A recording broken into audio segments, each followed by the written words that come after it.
sorry, I mean one right side and second is our front side. R U R dash U dash R dash F dash R F dash. So basically we solve line L, the entering line. In case we rotate this line like this, first left side, second right side. R U R dash U dash R dash F R dash F dash.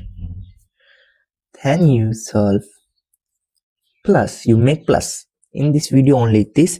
If you don't know how, if you don't currently understand how to make plus, please request to all you practice this algorithm. This is the very easiest algorithm. When you know about it, then you practice algorithm practice, then that is very easy.